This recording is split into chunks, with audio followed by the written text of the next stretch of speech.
आता जो जरांगे पाटलांसोबत आपला संवाद झाला नेमकं काय?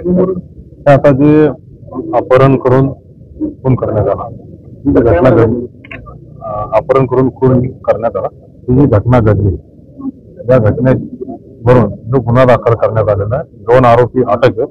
उरलेल्या आरोपींसाठी चौकशीने प्रयत्न चालू आहेत. ते लवकरच ताब्यात येतील.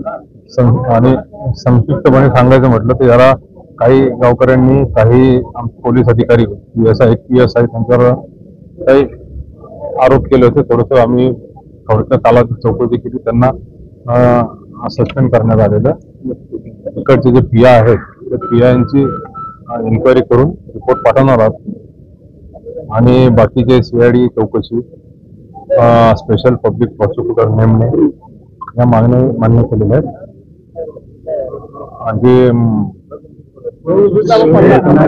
जे घटनेत जे सामील आहे, आणखी काही आरोपी निष्पन्न होतील त्यांच्यावर कारवाई करणे. साधारणतः किती आरोपींना अटक झाली, बाकीच्या आरोपींना अटक करण्यासाठी किती पथकं वगैरे तैनात करण्यात आली?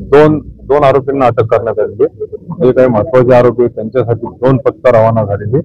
2 पथकं स्पेशल क्राईम ब्रँचचे रवाना झालेले आणि बाकीचे स्थानिक पोलीस स्टेशनचे आणि धाराशिव जिल्ह्याचे काही पोलिसांची मदत घेतात. थँक्यू.